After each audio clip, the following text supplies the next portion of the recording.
to live and thrive in LA with Ruby. I have very special guests, Daniel, Buezo and Weleh Dennis, Kids of Immigrants in the building. Can we get a round of applause? So let's talk about, where are you guys originally from? Because you're not from LA, right? So where'd you grow up? Where were you born?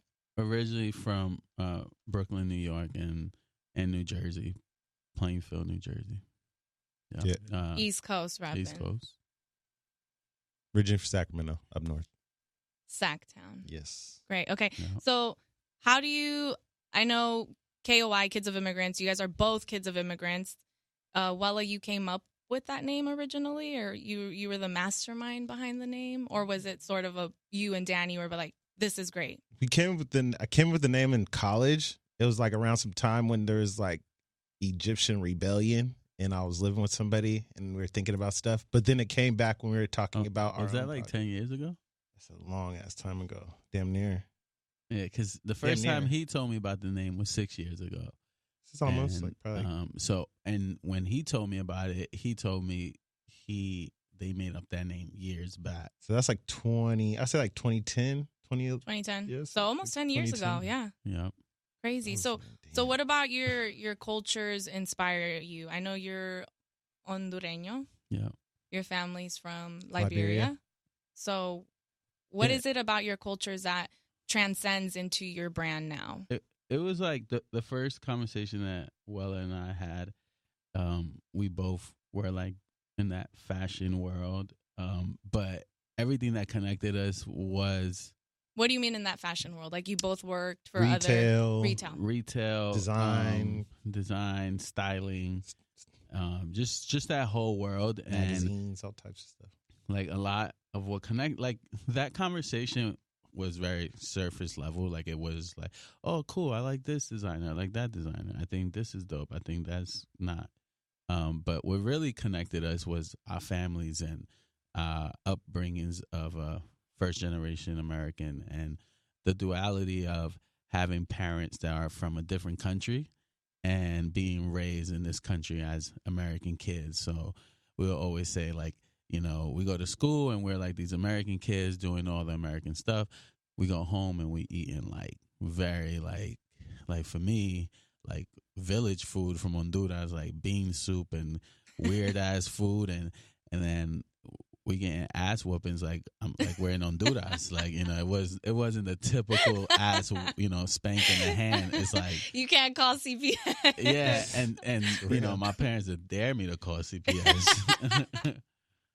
Okay, so then how did these two different cultures inspire the brand, like what it is now, basically? I mean, these two cultures are the brand in terms of like, that's what inspired it, is just empowering each other to take pride in our upbringing and spotlight that because it's our truth. And I think that's what people resonate with, you know, is truth. And we all have our own truth. In a lot of ways, we felt like that voice was unheard. Yeah. And streetwear, but just in culture, everything, in culture in general. Like, you know, I always talk about growing up, like I never saw like a Honduran guy be like, oh man, like I want to be like that. And growing up in New York, you know, I had the privilege to like grow up in hip hop culture, and black and brown is one in New York. And I was able to like grow up looking up to the Biggies and Jay-Z's and the Big Puns and things like that. So I felt something that somewhat was relevant to me and my culture as an Hondureño first generation, but I never really saw somebody that was from where I'm from be represented in culture. So I think that was like some of the conversations that we'll have in the beginning. So you basically wanted to be the role models that you wanted growing up. Yeah, I think that's a good rule of thumb. It's like not just for us, but for everyone. Like, who did you need when you was, you know, 14, 15, 16 years old? Like I always think of that kid who I was at 16. Like, what would have helped me like be the best at that age? Because be a better version of yourself, right? Yeah, for sure. And so going back to you guys not originally being from LA, why did you decide to come here to thrive, right? Why did you decide to build a brand here in the city? I mean, LA, like other major cities, is just a land of opportunity. And for myself, like, I moved here with David Ali, who works in music, and it's very similar to the immigrant story. Like, you move to a different country, a different city, to find opportunities to create a better future for yourself and for your future. So, I mean, that was my intention of LA. Exactly. And I came shortly after because we would just be talking, and I really didn't have anything holding me back in the Bay anymore, besides fear of, not of the unknown if I was to come here, honestly. Getting out of your comfort zone, which you know. Yeah. Yeah. And, that us moving here, we owe a lot to LA, and that's a big part of the brand. Like, even though he's from SAC, I'm from New York, we still, the home of the brand is LA. Exactly. And it also comes for us with the responsibility of giving back to LA, of making sure that we do what we can for the community of LA, because we know how important that is, and that's why that's such a strong part of the brand. Right. Yeah. And we know how important it is because, just where he was living at and where I'd come and stay at his place at the time, we would literally wake up early in the morning and drive down MacArthur and just be super inspired by, the daily person, figuring out how to survive. Make ends meet. Yeah, for themselves, for their families, and whoever else is attached to them, and we just saw so much pride in that. Honestly, like, that's what we came from, and it's just something that people overlook, you know what I mean? Especially even if you're like a child of those people, because I'll speak for myself in that, my parents worked super hard, and I just remember at one point feeling like embarrassed, and like I think about it now and I'm like, damn, you're stupid, but at the time being a kid, what I was almost, it felt like at times trying to run away from my culture and subscribe to this, whatever was on TV, put like in the cartoons. status quo. What's like, quote unquote normal of American life at the time, which was very Eurocentric looking, when and our America was much more, what this room looks like, and even more. So it's not about just being like wanting to be represented, because it wasn't about us being the representation of the brand, like as like the whole. The brand is bigger than us. It was just more like, let's get everyone feel included to say that I'm an American, and it doesn't matter what you look like. You don't have to look like a polo ad, on the top of a horse hitting a polo ball or anything like that to be American. Because that's what coming through fashion, that, Ralph Lauren was the thing, and that was American. That was like the American pinnacle of like fashion clothes, and that's not what I saw. That's not what he saw. So I never been on a horse, and I wore polo all my life. So, oh my God. And that's what I love about the brand, though. And I'm so thankful that you guys were able to make it and, sit down with me for a second, because I love that you're not a traditional like hype brand, right? It's not like you're accessible. You're about community. You're about uplifting the community, not just here in LA, right? Because I see, you guys reach all over the world.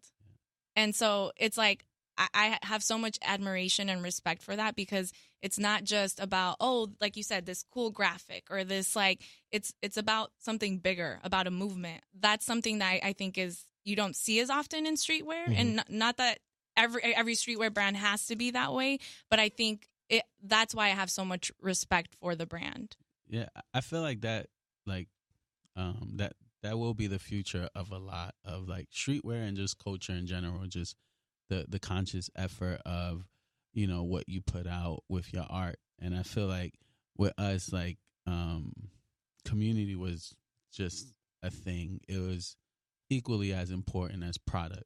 It's like, I think for me, like, all the OGs in streetwear really paved the way for us to have an opportunity in streetwear.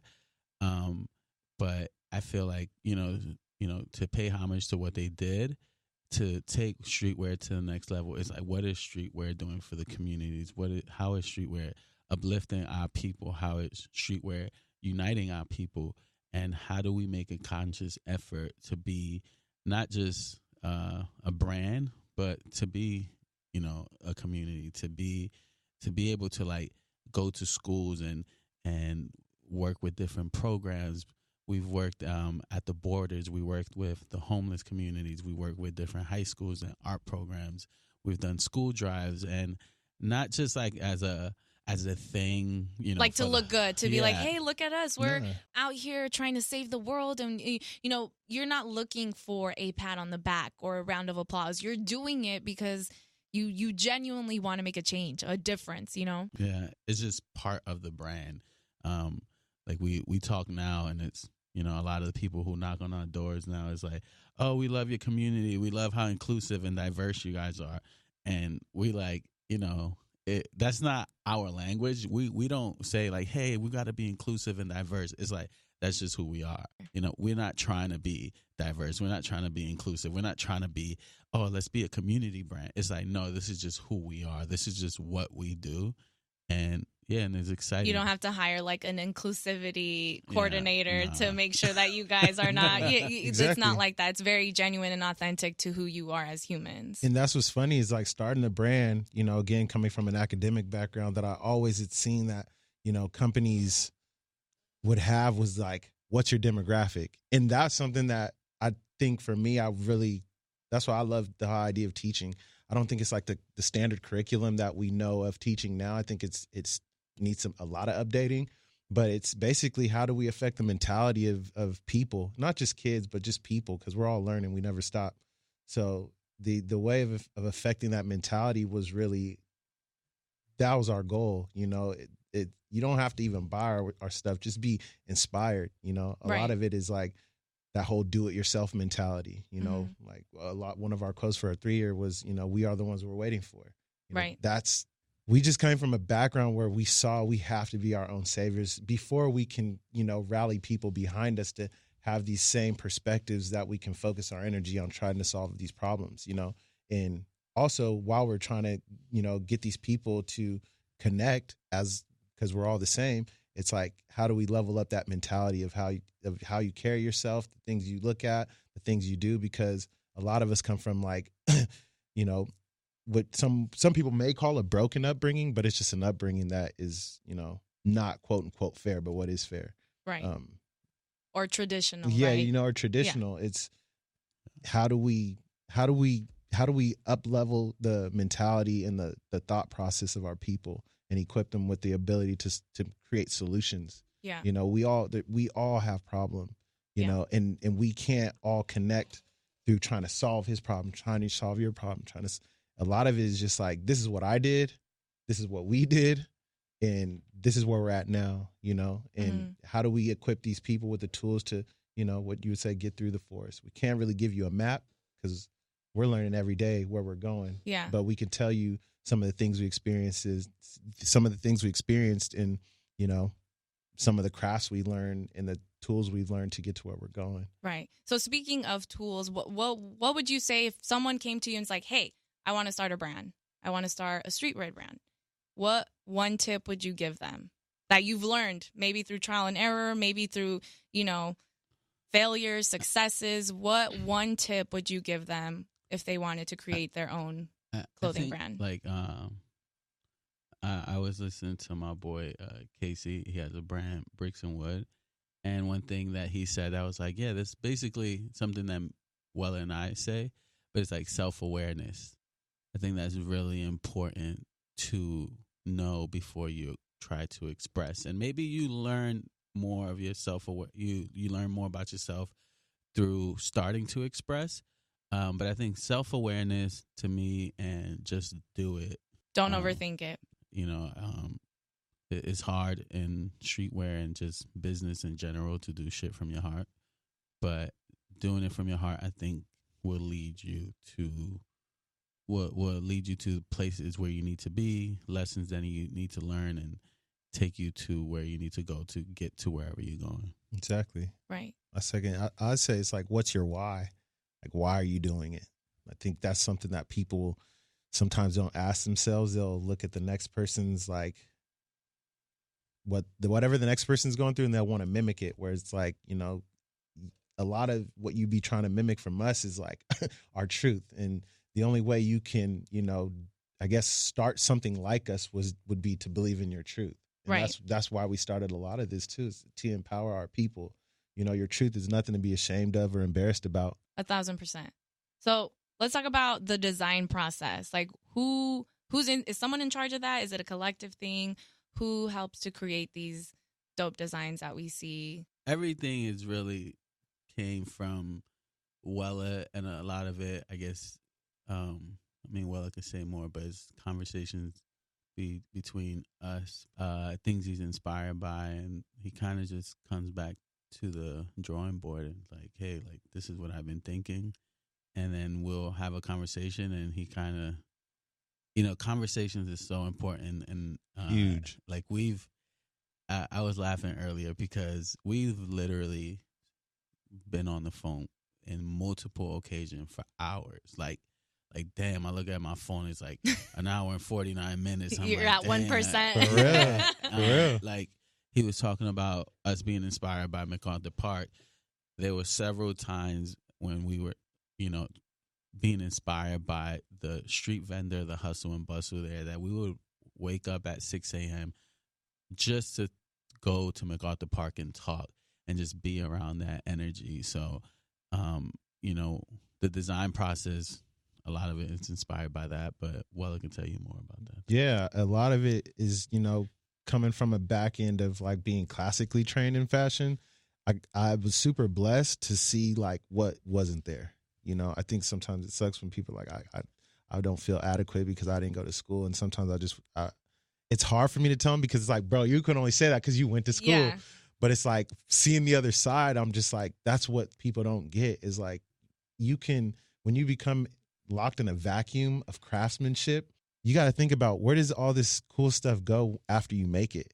If it has no one to connect to, it stays in a closet. So a lot of it with us was like the ethos of our brand came from us talking, the design, the color palettes. Like sometimes we'll talk about stuff where it's more on a lower, it feels lower frequency, or it feels, I wouldn't say frequency, it feels lower, feels a little bit more sad, like real. Like sometimes it's so real, but it's sad at the same time. A lot of those can interpret colors. Mm-hmm. They can interpret moods. They can interpret, we throw the most lit events. A lot of that is interpreted by our conversations.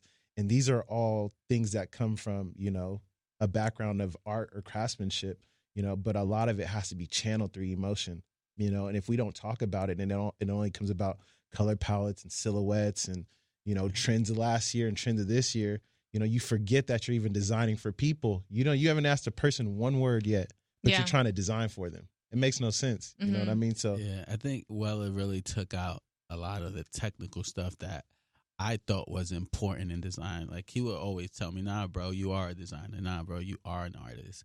Because to me, I didn't have any other technical backgrounds from school or art or any of that. And he's like, bro, you are the artist. You are the designer with me. Because it's much more than just, putting a graphic on a shirt. Is the conversation, the intention, the purpose, the connection with community, and the connection with the content and the lookbook, and how, what we want people to feel when they wear it. Like it amazes me when people tell us how they feel wearing KOI, because it's like, yo, we literally wrote these things down 3 years ago and said we want people to feel love, we want people to feel represented, we want people to feel empowered when they wear our clothes. So when people say that, it's like that is the design process, because we wrote those things down. We're like, yo, we want people to feel good, not only look good while they're wearing KOI, but to feel good. So that has become, a big part of the design process. Exactly. And yeah, there's a lot of reps in terms of like creating the actual garment. So I don't want to sit here and like knock that there's no craftsmanship or there's no like design ethos or anything like that. That's there too. Work hard. We both worked hard. Like, I've seen it. I've been in like multiple living rooms where you guys are just there cutting, sewing. Literally, painting. his house was the trap. Like we called it T1. We ended up moving from that place. We called it T2. So it's like that. The idea of work is not something that I'm trying to like, oh yeah, you could just design. You do have to I mean, I spend it's a lot of time. Yeah, I spend a lot of time in the library. You know, sure. I love that stuff. You know. Yeah, the transparency of the company was really important from the beginning, and we were always like showing people what we're doing, just to like show them that they could do it too. Yeah. And I think that was like part of the early empowerment of the company. Is like, yo, we're doing this in our living room. You can do it too. Not necessarily. Don't copy us. I mean, if you want to, go ahead. You just didn't want to make it to seem like, oh, everything's all good. We don't struggle. We don't work. Like, you guys wanted to be transparent as to what. Real.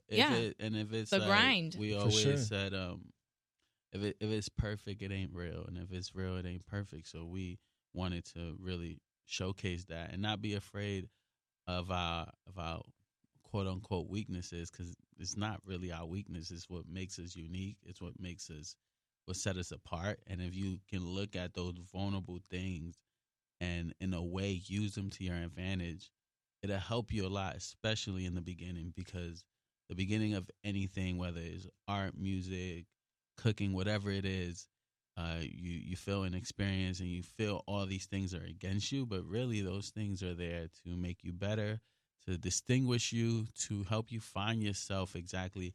Like those moments, a lot of those struggling moments become very defining moments. Like, you know, actually, this is who we are. Yeah. Going back to what we were talking about, it's the beauty and the struggle. Sure. So now looking ahead into 2020 is right around the corner, right? We're a few weeks away, which is kind of crazy to even think about. Word. Is there any personal / I guess goals just in general for KOI that you guys have in mind? Or just, you can just speak on one. What's one goal that you would like to see happen for the company, for you guys, for the brand in general, for the community? I think as for what I feel like as the company continues to grow, continuously to grow and expand as a community, also simultaneously with the product. You know, the product, we're just getting better and better every time, but also the community is growing much more.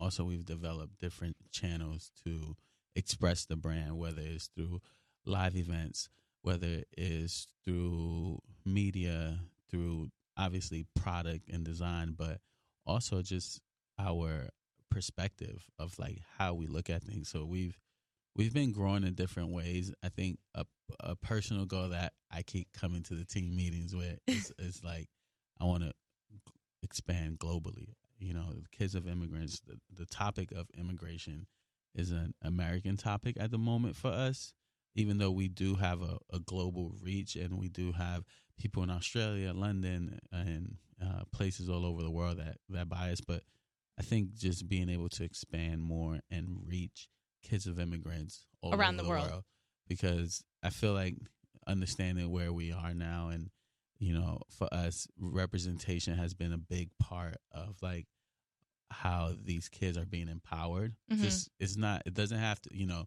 activism and outreach and, you know, giving back. It's not always money. It's not always, sometimes it's just being able to see it, you know, like acknowledge it and be like, wow, there's people out there that are representing somebody like myself. Like, I think that helps the imagination of the youth. Like, you know, like if you see something, then it helps you imagine like, oh, maybe I can be something like that. And I would love to spread that representation, that empowerment on a global scale. See, that is a good goal right there. Weleh, you want to add anything to that? Yeah, it's go global. Go global. KOI goes global. You know what I'm trying to say. Yeah, worldwide. Let's do it. So any events coming up? I know the holidays, a lot of people are, you know, traveling, vacation. December 19th at the Underground Museum, 6 to 11. They're doing a block party, and we're going to be a vendor there. Love it. Sir. Nice. And then we're going to probably take some days off for the holiday. Yes. To prepare for 2020. I'm sure both of you are ready to just get away for a minute. Whether it's, you know, just stepping away from checking up on emails, or I think that's so important, especially when you're your own boss, right? I think it's really easy to get caught up on consistently like being checked in or having to, but it's important to step away, time for yourself, your family. The beauty of it though, I think, is like us going back and getting to spend time with family and friends is because our company is based on that. It's like reinvigorating, like, right? Yeah, it's damn near like just recharging and also re-inspired. Researching. Yeah. You know, seeing what people. One thing I love about my family is going back and, you know, it's in me. I never really have like felt weird if someone didn't call or, you know, my first question is like, how are you doing? Mm-hmm. You know, that's something I've learned from my family since baby. So a lot of it is just tapping in with people, seeing how last year this was their perspective of like where they wanted to go, if they got there, if they didn't go there, what went wrong. You know, all those things come back to us.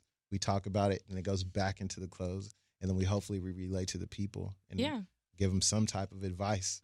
I love that. Okay, so just to kind of wrap everything up, I have just some fun and quick questions. Yes. So who wants to go first? Weleh?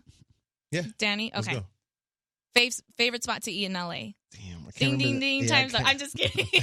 just one spot. If you could only eat in one spot in LA for forever. K-Town Pho.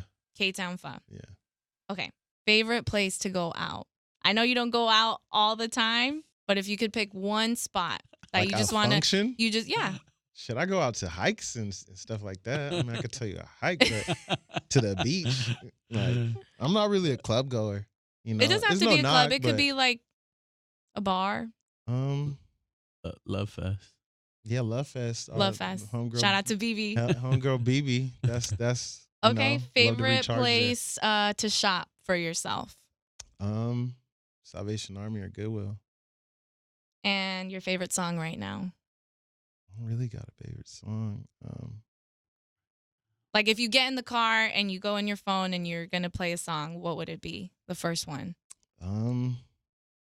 If you had to pick. It's hard. I don't really be on the music like that. It doesn't have to be current. It doesn't have to be a new artist. It could just be a song that makes you feel good. That's. I've been listening just to like a lot of like Timbaland. Timbaland? Yeah, like I've been listening to a lot of instrumentals. Like I'm in a weird stage where I don't really want to hear lyrics, so I listen to a lot of instrumentals. I love that. Timbaland's dope. And the last show you went to see an artist? Could be an art show, could be... I just went to... I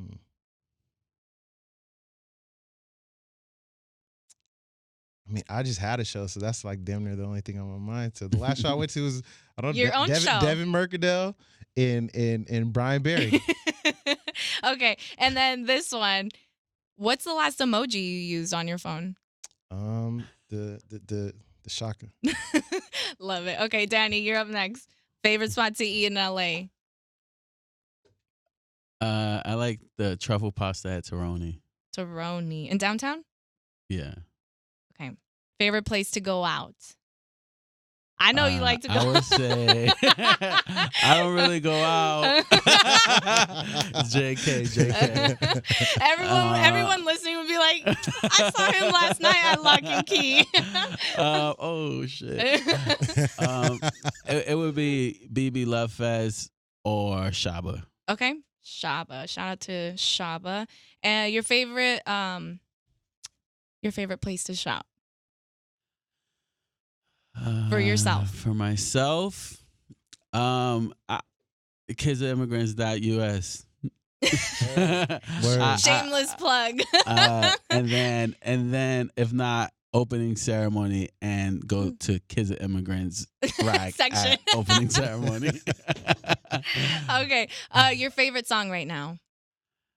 I just started listening to the new Stormzy album, but Roddy Ricch, War Baby is on repeat. Nice.